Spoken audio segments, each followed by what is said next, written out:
Habang tuloy ang pagngingit-ngit ng mayon, tuloy naman ang pagdagsa ng mga tao para makita ang Mala New Year na paglalabas nito ng abo at lava. Tandaan lang, don't panic!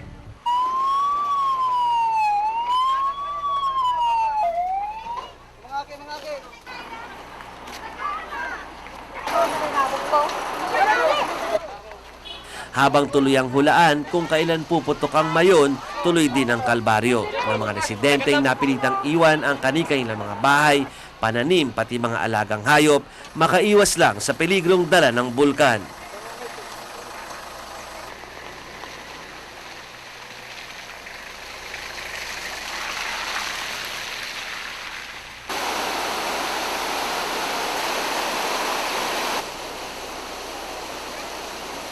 Kahit pansamantalang naging payapa ang mayon sa kabila ng walang patid na buhos ng ulan, alam ng lahat, tuloy ang pagkulo ng bulkan. Tuwing dumadaan kami rito sa isa sa mga ilog sa loob ng 6-kilometer danger zone, napapansin namin na marami pang tao, lalo na itong mga bata, lagi naglalaro rito. Kaya ngayon, tanungin natin sila bakit parang hindi sila natatakot na paputok na nga ang bulkan, naglalaro pa sila dito. Nakakanida ay Tagalog? Konti. Ba't di kayo, takot kayo sa bulkan? Pero alam nyo na sasabog na yung bulkan. Alam mo na kayo evacuation center. Sa Binitayan? Natulog na kayo doon? Hindi. Bakit? Doon kami umi-install. Okay. Hindi pa maganda doon? Ba't ayaw nyo doon? Ha? Ba't kayo bumabalik dito? Ayaw doon? Ayaw nyo doon? Isa lang ang makikita mo sa mga residente pinagbabantaan ng mayon. Hindi sila kinakabahan. At sabi nga sa kalye, matagal na silang takot. Hindi kayo natakot, Mrs.? Hindi, pupunta naman kami doon talaga. Oo. Kaso lang, siyempre tatayo mga bata, maliligo, manglalaba. Oo. Sa taga tinapos nyo muna yung mga ganun. Oo, mamaya alis din kami. Dahil tignan mo, umuulan pa. Ang iba, mas iniintindi pa ang labada kesa pagdaos-dos ng lava. Ang hirap lang doon kasi. Sa akin okay lang 'yun. Kasi wala namang choice, 'di ba? Oo. Ang important, ang problema lang laba. So kailangan ko lang bumalik para dito. Maglalaba lang. Tsaka kasi yung mga anak ko nasa bigaan nag-aaral. So habang susundi, kasi hindi naman nila alam yung papunta doon eh. Oo. Kailangan ko talaga silang ihatid at sunduin. So kailangan maghapon ako dito. Alam niyo naman kung paano tumakbo kung sasakali, di ba? Basta kung ako lang, okay lang. Hindi takot, kundi reklamo pala ang kinikimkim ng maraming residente sa paligid ng bulkan, lalo na sa issue ng paglikas. Yung mga militar, pinagsabihan namin, pinapaalis kami lahat, hindi naman pwede. Ang dumi-dumi na ng paligid namin. Mabuti sila may suldo. Ay, paano kami? Oo. Ay, sa nakawang pa. Gutom yun sila mga tao. Gutom doon sa evacuation. Kawawa naman yung mga Inagsyon hanggang Lunes hanggang ngayon. Wala pa grasyon. Hindi magkakasya. Parang masalo pa. Mabuti na lang nakapunta doon yung mga malilit na bata. Kami sila.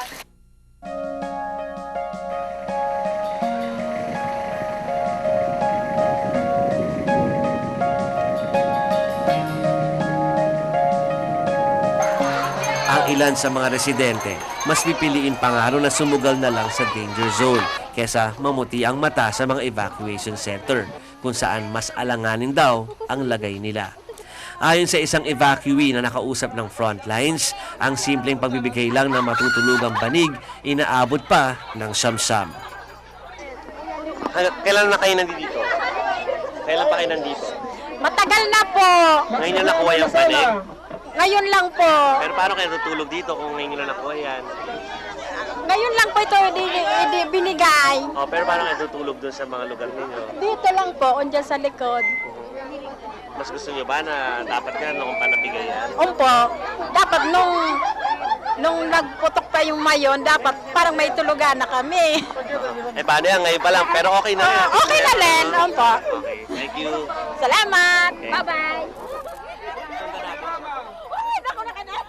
Ang lagay ng mga residenteng nakita namin sa evacuation center na ito sa San Andres ay maiyahalin tulad sa paligsahan. Kailangan magkarerahan dahil baka magkaubusan ng supply.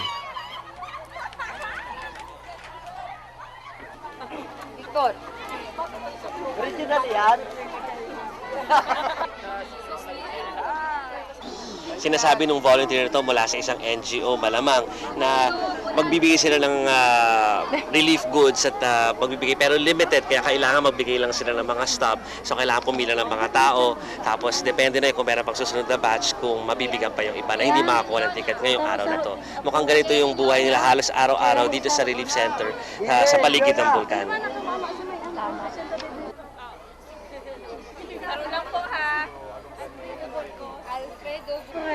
Bumibili na lang po pag walang rasyon. Kanya-kanya po. Kanya-kanya. Pero usually merong rason. Opo, mayroon din po. Kaso lang ganito, siyempre. Pag sinabing rasyon, nagtatakuhan yung tao.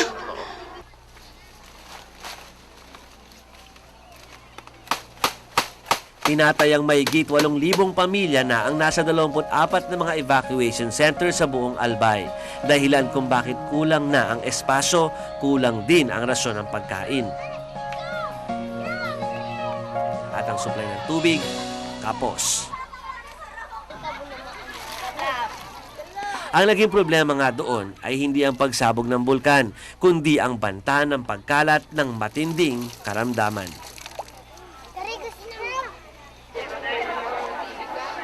200 piso ang budget kada pamilya kada araw nila sa mga evacuation centers.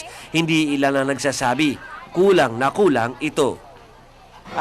Ma'am, sabi mo nga kayo, mukhang masaya naman kayo Ay, no? napakasaya ko po. Kasi kung nakasimangot, di lalong yung mayon, mag-alboruto. Oo, Dapat always smiling. Oo. So, itong sitwasyon ngayon, okay lang sa inyo sa ngayon dahil walang magagawa no? Oh, no choice po. Oo, talagang kahit ganito, siyempre, mas masarap pa rin sa bahay. Kaso walang restroom sa bahay, dito meron po. Meron po. Halos 2 milyong piso kada araw ang gastos ng lokal na pamahalaan. Kung tatagal ang krisis ng isang buwan, aabot ng halos 20 milyong piso ang gastos para matustusan ang pangangailangan ng mga apektadong residente. Alam namin na talagang aabutan kami ng isang buwan nitong sitwasyon na ito. Kaya nakahanda kami. Funds-wise. Yes, also. We have the national government who will support. Sa ngayon, nabawasan na ang pag-aalboroto ng Mayon. Pero ayon sa FIVOX, wala pa silang balak na ibaba ang alert level. Mahirap na raw magbaka sakali. Well, sa mga nakaraang pagsabog, kung titingnan natin, at least a month ang mga inilalagi ng mga kababayan natin, yung minsan nga may mga 2 buwan, 3 buwan after the explosions. Oh no, sorry. During the course of the activity of the volcano. Bagamat nakaabang palagi ang peligro ng Mayon, nananatiling tagumpay hanggang ngayon ang zero casualty na hangad ng pamahalaan sa mga residente dito. Ang masakit nga lang, may mga kasamahan tayo sa trabaho na nagbuwis na kailang buhay matapos ang 1 linggong pagbabantay sa bulkan. Lalong masakit ang kasama natin sa Mayon team ng ABC, sina Hazel Recheta, Arnel Giao at Maeng Kabugayan. Walang nag-akala na sa isang disgrasya sa Pamplona, Camarines Sur magtatapos ang lahat. Gaya ng iba pang media, walang pagod na hinintay nila Hazel, Kagawad at Maeng ang pagputok ng Mayon. Hanggang sa huli, nanatili silang mga tunay na mamamahayag.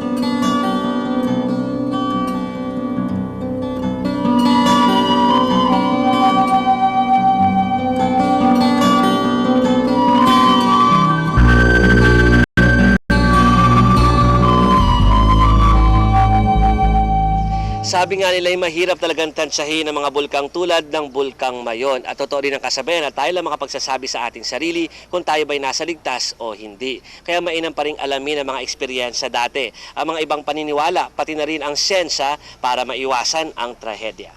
Mula sa frontline ng Mayon, kasama ang buong ABC News Mayon team, ako ang inyong correspondent, Jovi Francisco.